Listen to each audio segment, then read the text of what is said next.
ચાલો વિદ્યાર્થી મિત્રો, વિડિયો લેક્ચરમાં આપનું સ્વાગત છે। ગઈકાલે મતલબ કે આગલા લેક્ચરમાં આપણે જે દાખલો 15 વ્યવહારનો જોયેલો કે જેમાં તમે ઉધાર અસર ને જમા અસર ને ઉધાર અસરનું કારણ ને જમા અસરનું કારણ ને આવું બધું લખેલું છે। એવો જ બીજો દાખલો, કદાચ પહેલા દાખલામાં તમને સમજવામાં થોડો પ્રોબ્લેમ થશે, પણ બીજો દાખલો ગણશો એટલે લગભગ તમને દાખલા સમજાઈ જશે। હવે દાખલા નંબર 5, પહેલો વ્યવહાર છે 75,000 રોકડા લાવી ધંધો શરૂ કર્યો। આ 75,000 રોકડા લાવી ધંધો શરૂ કર્યો। તો આમાંથી આપણે પહેલા બે ખાતા જુદા પાડીએ છીએ।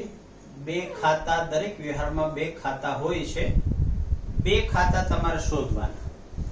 તો આમાં મારે બે ખાતા જોઈતા હોય તો એક તો આપણે આવું વિચારીએ કે આ રોકડ વ્યવહાર છે, તો કે આ રોકડની લેતી દેતી તો થઈ છે, રોકડ વ્યવહાર છે એટલે એક ખાતું તમને મળી ગયું, રોકડ ખાતું। બીજું ખાતું તો કે ધંધો શરૂ થાય તો બીજું ખાતું તમારે લખી જ નાખવાનું, મૂડી ખાતું। હવે રોકડ છે ને એ માલ મિલકત ખાતું છે અને મૂડી છે એ વ્યક્તિ છે।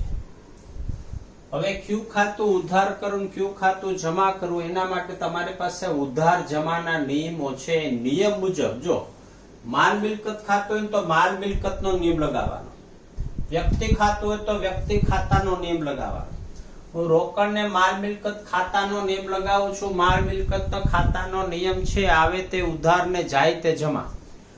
તો તમે 75,000 રોકડા લાવી ધંધો શરૂ કરો તો ધંધામાં રોકડ આવે, આવે તે ઉધાર, એટલે રોકડ ખાતે ઉધાર। પછી મૂડી છે વ્યક્તિ ખાતું છે, વ્યક્તિ ખાતાનો નિયમ છે લેનાર ખાતે ઉધાર ને આપનાર ખાતે જમા। તો હવે મૂડી શબ્દ માલિક માટે જ વપરાય છે। અહીંયા જો માલિક છે ને ધંધાને આપનાર છે, યાદ રાખજો, તમારે ધંધાનું જ વિચારવાનું છે।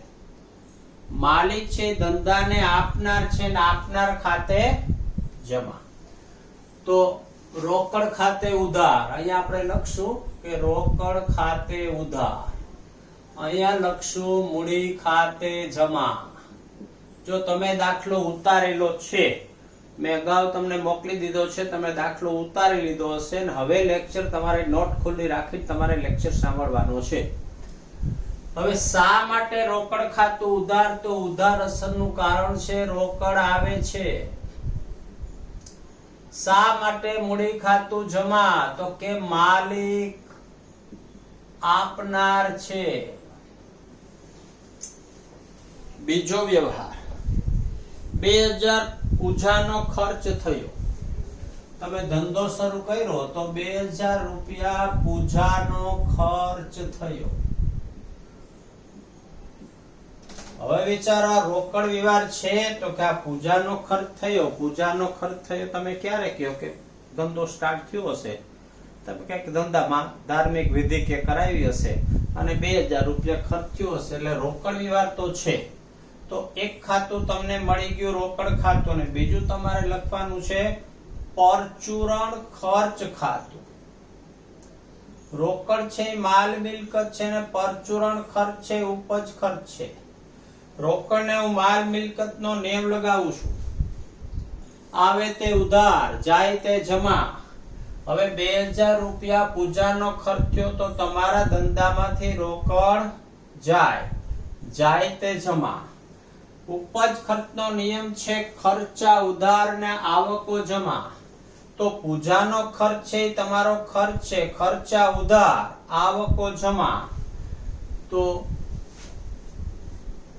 પરચુરણ ખર્ચ ખાતે ઉધાર, આ પરચુરણ ખર્ચ ખાતે ઉધાર, અને રોકડ ખાતે જમા, આ રોકડ ખાતે જમા।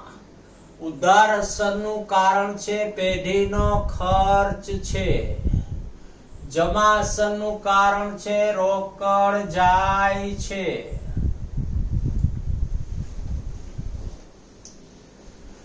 ત્રીજો વ્યવહાર, 10,000 નું અંગત ફર્નિચર ધંધામાં લાવ્યા. અંગત ફર્નિચર ધંધામાં લાવ્યા. 10,000 નું અંગત ફર્નિચર એટલે ઘરનું ફર્નિચર ધંધામાં લાવ્યા. હવે વિચારો, આ રોકડ વ્યવહાર છે તો કે ના, રોકડા તો ધંધામાં આવતા નથી, ફર્નિચર ધંધામાં આવે છે. તો બે ખાતા, એક ફર્નિચર ખાતું અને બીજું ખાતું છે મૂડી ખાતું. હવે તમને પ્રશ્ન થશે કે મૂડી ખાતું શા માટે? તો મૂડીનો અર્થ આપણે આવો આપ્યો હતો કે ધંધાનો માલિક ધંધો ચલાવવા અંગત રોકડ માલ કે મિલકત ધંધામાં લાવે તેને મૂડી કહેવાય. હવે આનું અંગત ફર્નિચર છે, અંગત મિલકત ધંધામાં લાવ્યો એટલે બીજું ખાતું છે મૂડી ખાતું. ફર્નિચર છે માલ મિલકત છે, મૂડી છે વ્યક્તિ છે. માલ મિલકતનો નિયમ તો કે આવે તે ઉધાર, જાય તે જમા. ફર્નિચર ધંધામાં આવે તે ઉધાર. મૂડી છે વ્યક્તિ છે, વ્યક્તિ ખાતાનો નિયમ, લેનાર ખાતે ઉધાર, આપનાર ખાતે જમા. તો માલિક અહીંયા આપનાર છે માટે આપનાર ખાતે જમા. હવે બે અસર આપી દે, ફર્નિચર ખાતે ઉધાર, આ ફર્નિચર ખાતે ઉધાર અને મૂડી ખાતે જમા, મૂડી ખાતે જમા. ઉધાર અસરનું કારણ જેમ રોકડ આવે છે એમ ફર્નિચર આવે છે. જમા અસરનું કારણ તો કે માલિક આપનાર છે.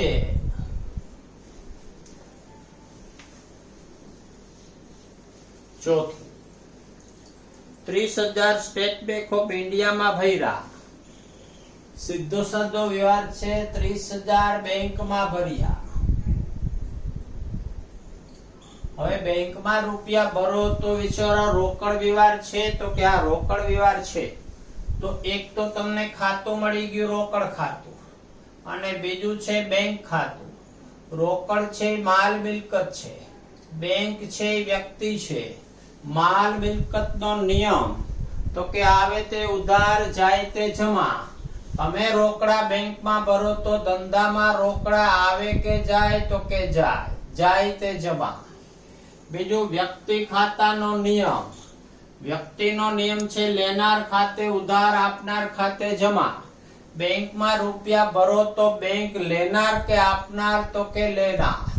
લેનાર ખાતે ઉધાર, તો અહીંયા આવે લખીએ છીએ બેંક ખાતે ઉધાર. અને રોકડ ખાતે જમા, રોકડ ખાતે જમા. કારમાં લખીએ છીએ બેંક લેનાર છે અને બીજામાં લખીએ છીએ રોકડ જાય છે. રોકડ આવે તો ઉધાર થાય, રોકડ જાય તો જમા થાય. એટલે રોકડમાં આવા જ શબ્દ આવે, કા રોકડ આવે છે ને કા રોકડ જાય છે. પાંચમો વ્યવહાર છે, 30,000 પત્ની પાસેથી લોન લીધી. આ 30,000 રૂપિયા પત્ની પાસેથી લોન લીધી.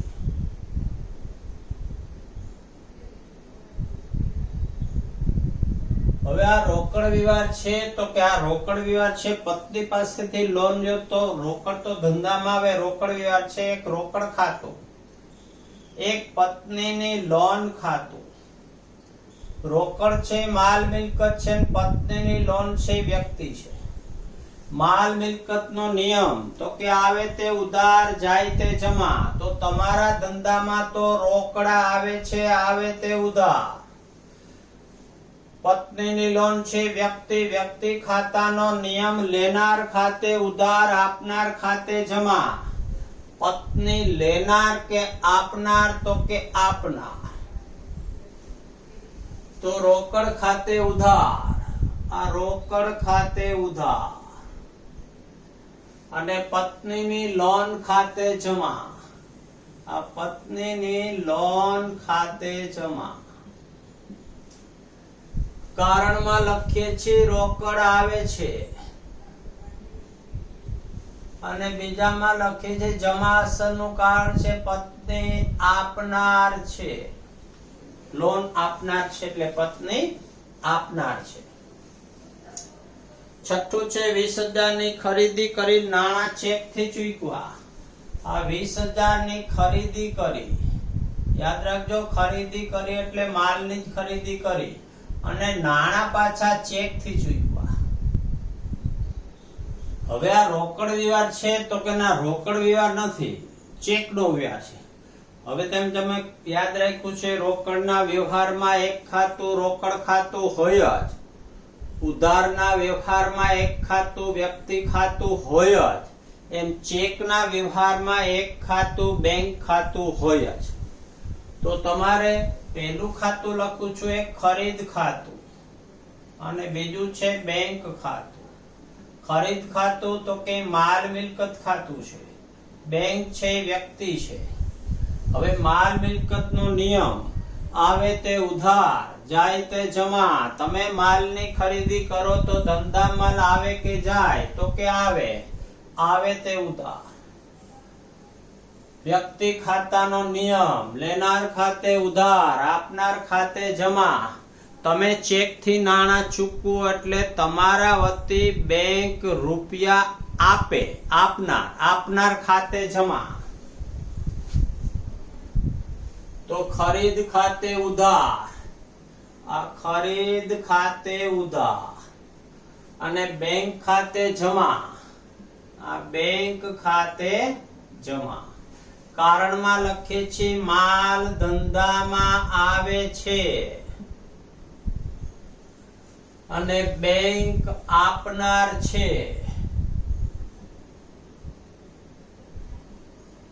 બેંકમાં તમે આવું લખી શકો છો. જો મેં લખ્યું બેંક આપનાર છે એને બદલે તમે આમે લખી શકો છો બેંક શિલ્લક ઘટે છે. જો એક વાક્ય યાદ રાખો ફરી પાછું કે કોઈ પણ વ્યવહારને પરિણામે તમારી બેંક શિલ્લક વધે તો બેંક ખાતું ઉધાર થાય, તો બેંક ખાતું ઉધાર થાય ત્યાં તમે લખી શકો બેંક લેનાર છે અથવા તો બેંક શિલ્લક વધે છે. આ બે પર્યાય શબ્દો છે, ક્યારેક તમારે આવા શબ્દોની જરૂર પડશે. અને બેંક આપનાર છે એને બદલે તમે એમ લખી શકો છો બેંક શિલ્લક ઘટે છે. એટલે કારણમાં ઓપ્શનલ કારણ લખી શકો. મેં અહીંયા લખ્યું છે બેંક આપનાર છે અથવા તો બેંક શિલ્લક ઘટે છે. જેમ અહીંયા બેંક લેનાર છે એને બદલે લખી શકો બેંક શિલ્લક વધે છે. જો બેંકમાં રોકડા ભર્યા છે તો બેંક શિલ્લક વધે, એટલે બેંક લેનાર છે એની જગ્યાએ બેંક શિલ્લક વધે છે, બેંક આપનાર છે એની જગ્યાએ બેંક શિલ્લક ઘટે છે. આવા શબ્દો તમે લખી શકો છો. આગળ 42,000 નું વેચાણ કર્યું, નાણાં ચેક થી મળ્યા. આ 42,000 નો માલ વેચ્યો અને નાણાં ચેક થી મળ્યા. હવે ફરી પાછું યાદ કરાવું. જો રોકડના વ્યવહારમાં એક ખાતું રોકડ ખાતું હોય જ, ઉધારના વ્યવહારમાં એક ખાતું વ્યક્તિ ખાતું હોય જ, ચેકના વ્યવહારમાં એક ખાતું બેંક ખાતું હોય જ, માલની ખરીદીમાં એક ખાતું ખરીદ ખાતું હોય જ, ને માલના વેચાણમાં એક ખાતું વેચાણ ખાતું હોય જ. તો હવે માલ વેચો છે, એક વેચાણ ખાતું અને ચેક થી નાણાં, ચેકના વ્યવહારમાં એક ખાતું બેંક ખાતું હોય જ, તો બેંક ખાતું અને વેચાણ ખાતું. બેંક છે વ્યક્તિ છે અને વેચાણ છે માલ મિલકત છે. તો વ્યક્તિનો નિયમ શું? તો કે લેનાર ખાતે ઉધાર આપનાર ખાતે જમા. તમે ચેક થી માલ વેચો એટલે સામેનો વ્યક્તિ તમને ચેક આપી જાય. એ ચેક તમને કે ન કે, તમે બેંકમાં ભર્યો જ હોય તો એ ચેક તમે બેંકમાં ભર્યો અને ચેક તમે બેંકમાં ભરો એટલે બેંક તમારા વતી પેલી વ્યક્તિના ખાતામાંથી રૂપિયા લઈ લેશે, બેંક લેનાર. અને ચેક થી રૂપિયા તમે ચૂકવો ને તો તમારા વતી બેંક આપનાર થાય. તો અહીંયા જો તમે માલ વેચો, ગમે તે વ્યક્તિને XYZ વ્યક્તિને વેચો હશે, એને તમને ચેક આપ્યો હશે, તમે ચેક બેંકમાં ભર્યો હશે ને બેંકે આ ચેકની વસૂલાત કરી હશે એટલે સામેના વ્યક્તિના ખાતામાંથી રૂપિયા લીધા હશે. તો બેંક લેનાર છે, લેનાર ખાતે ઉધાર.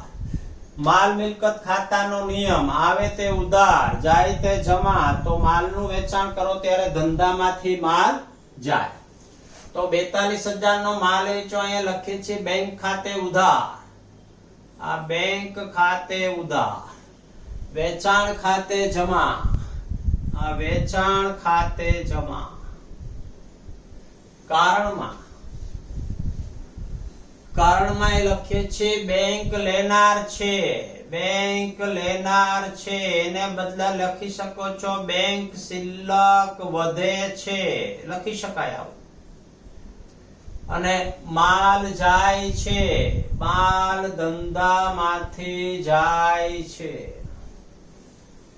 આગળ 22,000 બેંક માંથી ઉપાડ્યા 22,000 રૂપિયા બેંક માંથી ઉપાડ્યા જેમ તમે 30,000 રૂપિયા બેંક માં ભર્યા તેમ બેંક માંથી 22,000 રૂપિયા ઉપાડ્યા વિચારો રોકડ વ્યવહાર છે તો કે આ રોકડ વ્યવહાર છે એક ખાતું રોકડ ખાતું બીજું છે બેંક ખાતું રોકડ છે માલ મિલકત છે અને બેંક વ્યક્તિ છે માલ મિલકત નો નિયમ આવે તે ઉધાર જાય તે જમા તમે બેંક માંથી રૂપિયા ઉપાડો એટલે રોકડા ધંધામાં આવે તે ઉધાર વ્યક્તિનો નિયમ લેનાર ખાતે ઉધાર આપનાર ખાતે જમા બેંક માંથી રૂપિયા ઉપાડો તો બેંક આપનાર છે આપનાર ખાતે જમા ચાલો કારણમાં લખી વ્યવહાર છે 22,000 બેંક માંથી ઉપાડ્યા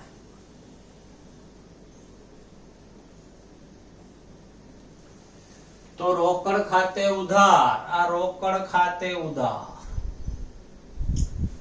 અને બેંક ખાતે જમા આ બેંક ખાતે જમા કારણમાં રોકડ આવે છે બેંક આપનાર છે રોકડ આવે છે અને બેંક આપનાર છે આગળ 2,000 રૂપિયા વીમા પ્રીમિયમ ચેક થી ચૂકવ્યું 2,000 રૂપિયા વીમા પ્રીમિયમ ચેક થી ચૂકવ્યું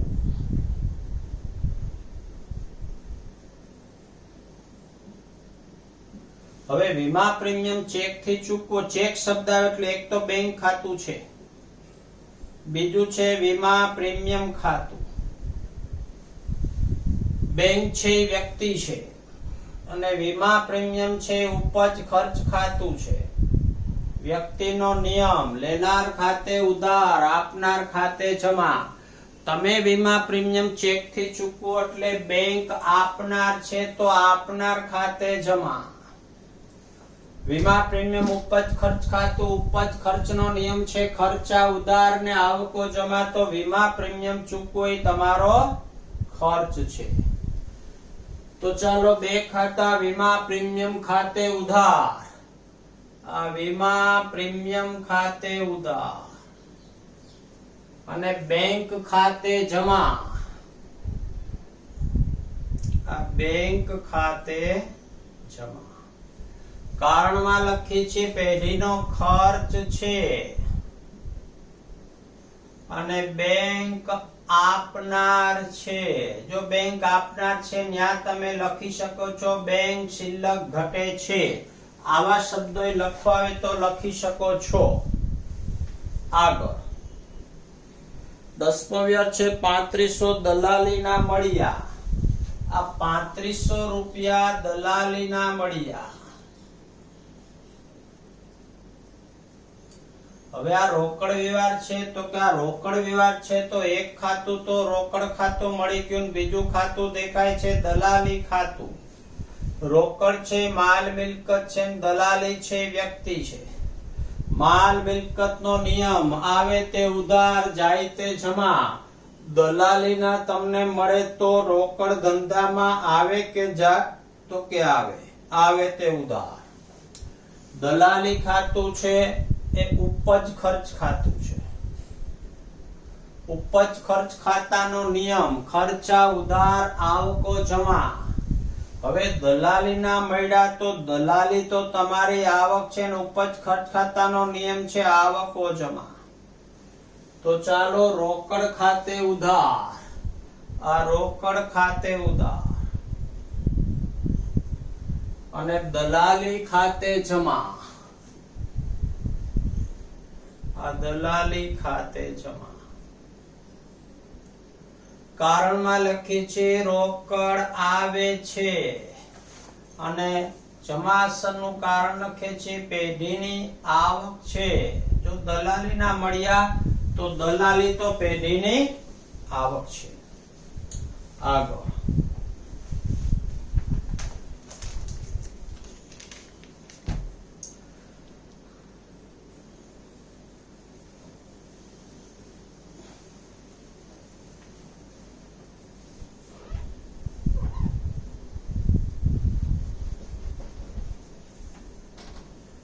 ચલો 10 વ્યવહાર થયા. બાકીના 10 વ્યવહાર આપણે લખીએ છીએ, સમજીએ છીએ.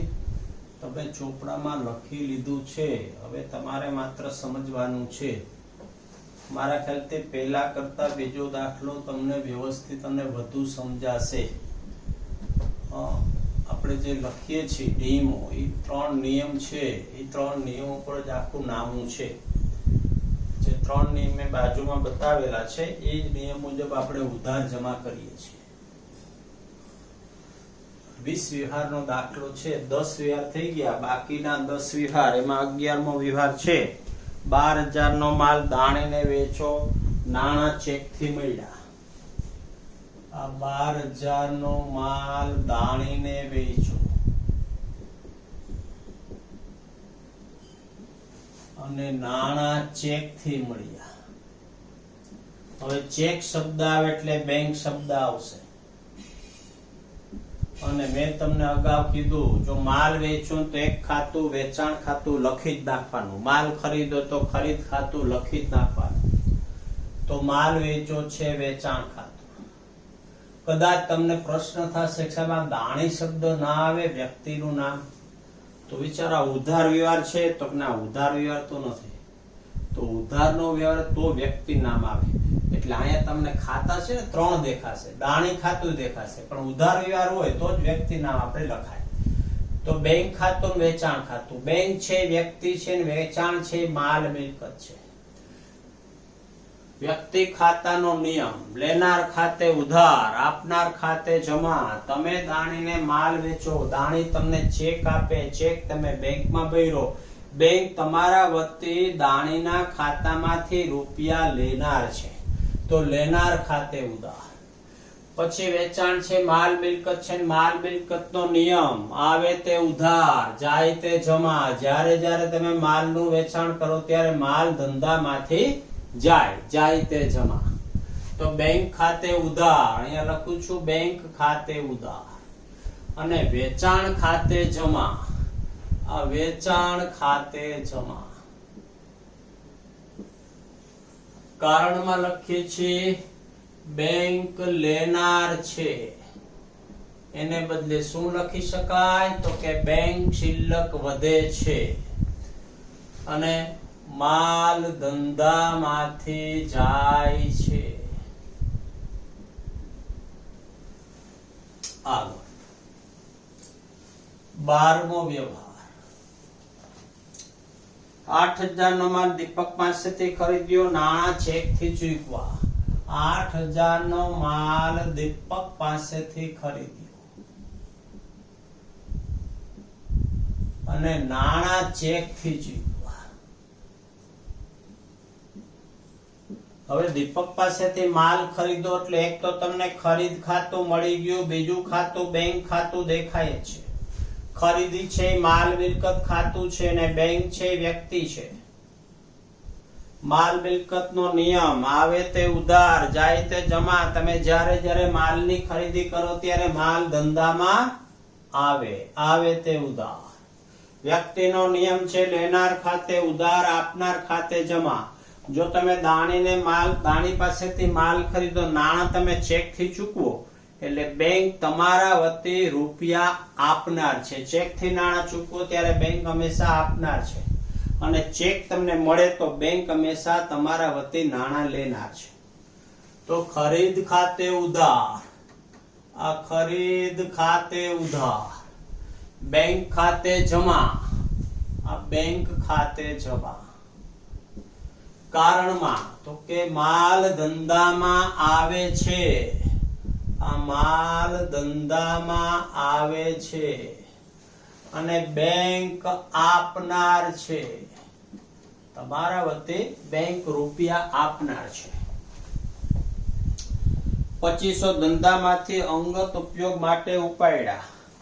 રૂપિયા 2500 તમે અંગત હેતુસર ધંધામાંથી લઈ ગયા. 2500 રૂપિયા અંગત હેતુસર ઉપાડ્યા. તમે ગલ્લામાંથી 2500 રૂપિયા અંગત હેતુસર લઈ ગયા. હવે એક ખાતું છે ઉપાડ ખાતું, બીજું આ રોકડ વ્યવહાર છે એટલે બીજું ખાતું મારે લખવું પડે રોકડ ખાતું. ધંધાનો માલિક અંગત હેતુસર ધંધામાંથી રોકડ માલ કે મિલકત લઈ જાય તો તેને ઉપાડ કહેવાય. ઉપાડ છે માલિકનું ખાતું છે, માલિક હંમેશા વ્યક્તિ હોય, અને રોકડ છે માલ મિલકત છે. વ્યક્તિ ખાતાનો નિયમ લેનાર ખાતે ઉધાર, આપનાર ખાતે જમા. તો અહીંયા માલિક લેનાર કે આપનાર? તો કે લેનાર. માલ મિલકત નો નિયમ આવે તે ઉધાર, જાય તે જમા. તો તમારા ધંધામાં રોકડ આવે કે જાય? તો કે જાય. તો ઉપાડ ખાતે ઉધાર, આ ઉપાડ ખાતે ઉધાર. રોકડ ખાતે જમા, આ રોકડ ખાતે જમા. કારણમાં તો કે ઉપાડ અને મૂડીમાં તમારે માલિક શબ્દ આગળ લખવાનું. માલિક લેનાર છે, રોકડ જાય છે. 14 1500 નો માલ ધંધામાંથી અંગત વપરાશ માટે લઈ ગયા. આ 1500 નો માલ અંગત હેતુસર લઈ ગયા.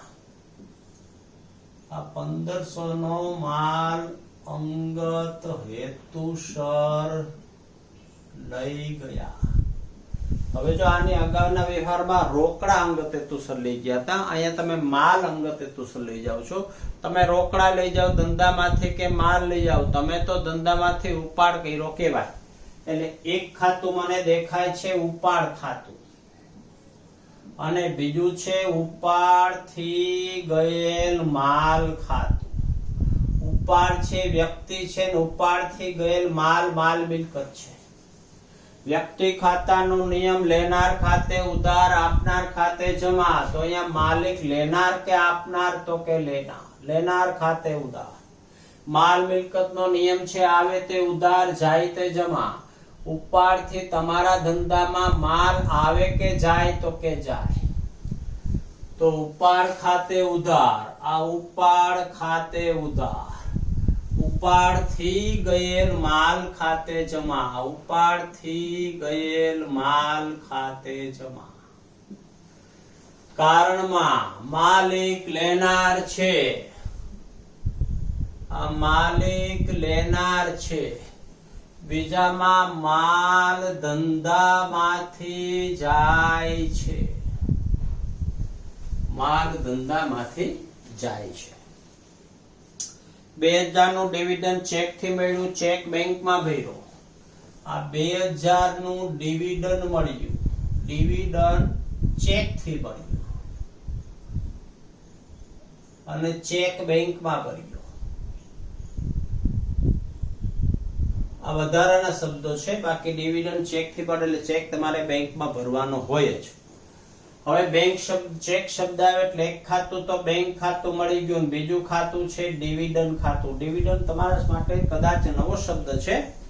તમે જેમ બેંકમાં રૂપિયા રોકો, બેંકમાં રૂપિયા મૂકો તો બેંક તમને વ્યાજ આપે. એમ કોઈ કંપનીના શેર તમે ખરીદો તો કંપની જો નફો કરે તો તમને ડિવિડન્ડ આપે. એટલે ડિવિડન્ડ છે એ કંપની તમને શેર ઉપર, શેરના રોકાણ ઉપર આપે. જો નફો થાય તો શેર હોલ્ડરને ડિવિડન્ડ આપે. હવે બેંક છે વ્યક્તિ છે અને ડિવિડન્ડ છે ઉપજ ખર્ચ છે. વ્યક્તિ ખાતાનો નિયમ લેનાર ખાતે ઉધાર, આપનાર ખાતે જમા. તમને ડિવિડન્ડ નો ચેક મળે એટલે તમારા વતી બેંક ઓલી કંપની પાસેથી રૂપિયા મેળવે, ડિવિડન્ડ મેળવે. બેંક તમારા વતી લેનાર, લેનાર ખાતે ઉધાર. ઉપજ ખર્ચ ખાતાનો નિયમ ખર્ચા ઉધાર, આવકો જમા. ડિવિડન્ડ તમારી આવક છે, આવક ખાતે જમા. તો બેંક ખાતે ઉધાર આ બેંક ખાતે ઉધાર, ડિવિડન્ડ ખાતે જમા, આ ડિવિડન્ડ ખાતે જમા. કારણમાં તો કે બેંક લેનાર છે અને ડિવિડન્ડ પેઢીની આવક છે. બેંક લેનાર છે અને ડિવિડન્ડ છે પેઢીની આવક છે. 16,200 બેંકે વ્યાજના જમા કર્યા. આ 200 રૂપિયા બેંકે વ્યાજના જમા કર્યા. તમારી બેંકમાં શિલ્લક હોય તો બેંક તમારા શિલ્લક ઉપર વ્યાજ આપે. અને વ્યાજ વસ્તુ એવી છે કે બેંક દર 6 મહિને વ્યાજ ગણે. 31/10 અને 31/3 એમ દર 6 મહિને વ્યાજ તમારું ગણે. અને વ્યાજ ગણે એટલે વ્યાજ તમને રોકડા ના આપે, તમારા ખાતામાં જમા કરી દે. તો હવે 200 રૂપિયા વ્યાજના બેંકે જમા કર્યા તો એક તો તમને બેંક ખાતું મળી ગયું, બીજું વ્યાજ ખાતું છે. બેંક છે, વ્યક્તિ છે, વ્યાજ છે, ઉપજ ખર્ચ છે. વ્યક્તિ ખાતાનો નિયમ, લેનાર ખાતે ઉધાર, આપનાર ખાતે જમા. તો બેંક લેનાર છે, લેનાર ખાતે ઉધાર. ઉપજ ખર્ચ ખાતાનો નિયમ, ખર્ચા ઉધાર, આવકો જમા. અહીંયા વ્યાજ તમારી આવક છે, આવક ખાતે જમા, આવકો જમા. તો બેંક ખાતે ઉધાર, આ બેંક ખાતે ઉધાર. અને વ્યાજ ખાતે જમા, આ વ્યાજ ખાતે જમા. કારણમાં બેંક લેનાર છે. હવે જો બેંક લેનાર છે, તમને એમ થશે કે બેંક લેનાર કઈ રીતે? તો જો આમાં છે ને બેંક શિલ્લક વધે છે ને એ વસ્તુ વ્યવસ્થિત સમજાશે. જો દાખલા તરીકે મારી બેંકમાં 15,000 રૂપિયા શિલ્લક છે, મને બેંક 200 રૂપિયા વ્યાજ આપે એટલે મારા ખાતામાં 15,000, પછી 200 જમા કરીને મારી શિલ્લક કરી નાખે 15,200. એટલે અહીંયા જો તમે આ વાક્ય લખશો તો વ્યવસ્થિત સમજાશે. બેંક શિલ્લક વધે છે અને વ્યાજ પેઢીની આવક છે. વ્યાજ છે, પેઢીની આવક છે, તમને વ્યાજ મળ્યું.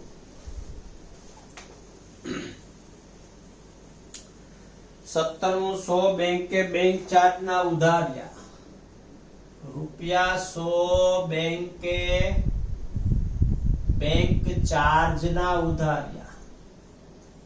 હવે બેંક ચાર્જ પર્યાય શબ્દ છે, બેંક કમિશન. બેંક ચાર્જ કયો કે બેંક કમિશન કયો, બે પર્યાય શબ્દ છે. બેંક ચાર્જ શબ્દ તમારા માટે નવો છે. તો બેંક ચાર્જ એટલે શું?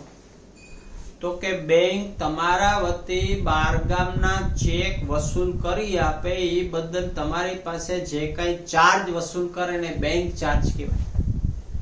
બેંક તમારા બારગામના ચેક વસૂલ કરી આપે. બારગામના ચેક એટલે દાખલા તરીકે તમે જુનાગઢના વેપારી છો, તમે અમદાવાદના વેપારીને માલ વેચો 1 લાખ રૂપિયાનો. અમદાવાદનો વેપારી તમને ₹1,00,000 રૂપિયાનો ચેક મોકલે. ઈ ચેક તમે બેંકમાં ભરો અને બેંક અમદાવાદની બેંકમાંથી રૂપિયા ટ્રાન્સફર કરીને તમારા ખાતામાં જમા કરે. તો આ બદલ બેંક તમારી પાસે કઈ કમિશન લે, તો એને બેંક ચાર્જ કે બેંક કમિશન કહેવાય. તો બેંકે 100 રૂપિયા બેંક ચાર્જના તમારા ખાતામાં ઉધાર્યા છે.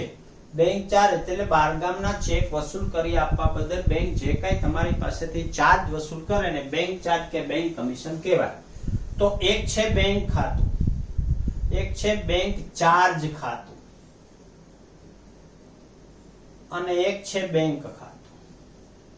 બેંક ચાર્જ છે ઉપજ ખર્ચ છે અને બેંક ખાતું છે વ્યક્તિ છે.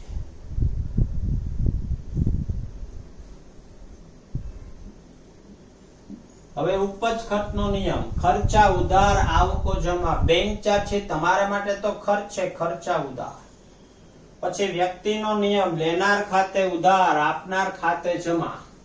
બેંક આપનાર છે. જો આ શબ્દ નહીં સમજાય, બેંક આપનાર છે, બેંકે બેંક ચાર્જ વસૂલ કર્યો, બેંક આપનાર કઈ રીતે? તો અહીંયા તમે આ વસ્તુ વ્યવસ્થિત સમજી શકશો કે તમારી બેંક શિલ્લક ઘટે છે. જ્યાં સુધી કોમર્સમાં ભણો ત્યાં સુધી યાદ રાખજો, આમનો આ વસ્તુની જરૂર વારંવાર પડવાની છે. જે વ્યવહારને પરિણામે તમારી બેંક શિલ્લક વધે તો બેંક ખાતું ઉધાર, બેંક શિલ્લક ઘટે તો બેંક ખાતું જમા. જે વ્યવહારને પરિણામે તમારી બેંક શિલ્લક વધે તો બેંક ખાતે ઉધાર, જે વ્યવહારને પરિણામે તમારી બેંક શિલ્લક ઘટે તો બેંક ખાતું જમા. ચાલો, બેંક ચાર્જ ખાતે ઉધાર. આ બેંક ચાર્જ ખાતે ઉધાર. બેંક ખાતે જમા. આ બેંક ખાતે જમા. કારણમાં લખી છે પેઢીનો ખર્ચ છે, અને જમાસરમાં કારણ લખી છે બેંક શિલ્લક ઘટે છે.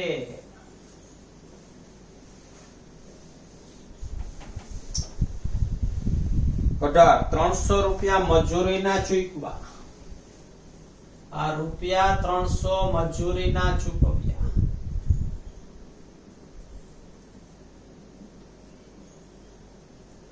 હવે બે ખાતા છે, એક રોકડનો વ્યવહાર છે ને એક તો તમને રોકડ ખાતું મળી ગયું, બીજું ખાતું છે મજૂરી ખાતું.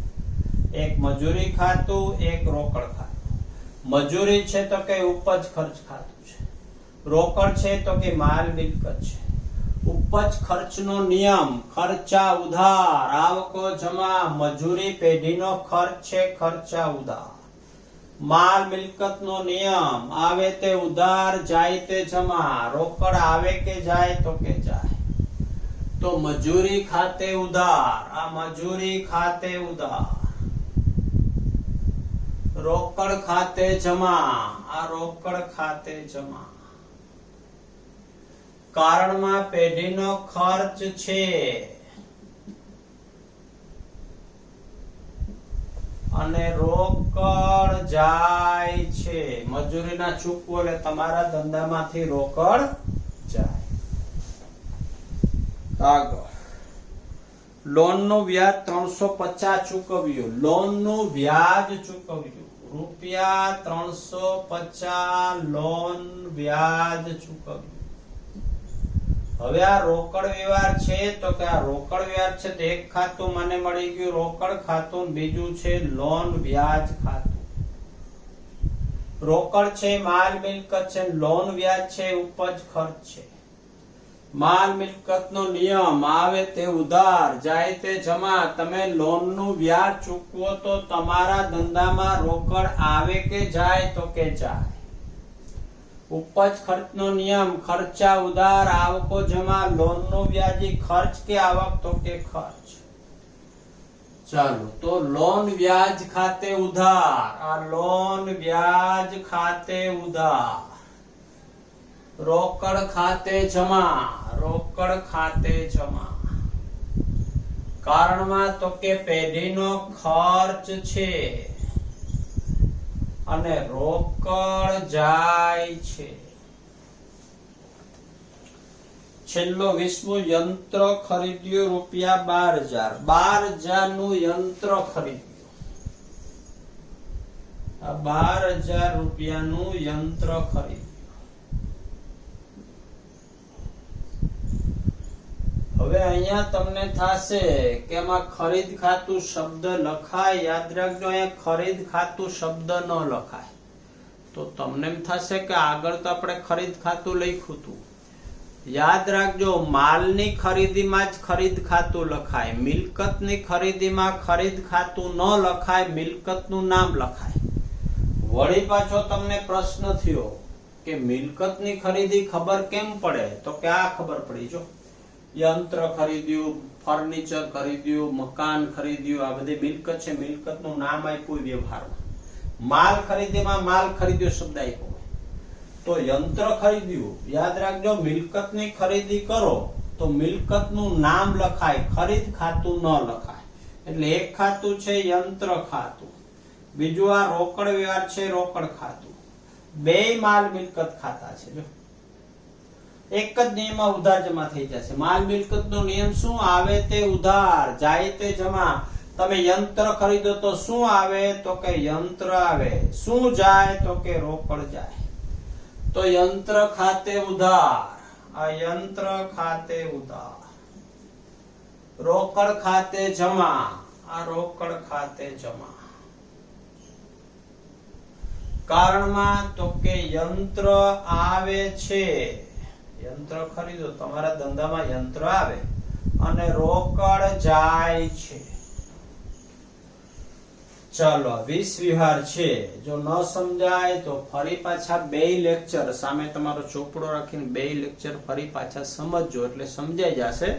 કારણ કે હવે આમાં એક જ લેક્ચર આપણો બાકી છે, પછી આપણું મેઇન ચેપ્ટર આમનું શરૂ થશે. આના પછી આપણું મેઇન ચેપ્ટર આમનો, તમારા નામામાં મેઇન ચેપ્ટર છે આમનોંધ અને વાર્ષિક હિસાબ. આ બે મેઇન ચેપ્ટર. એટલે આમનોંધ શીખતા પહેલા આપણે આ વસ્તુ શીખી લેવી પડે.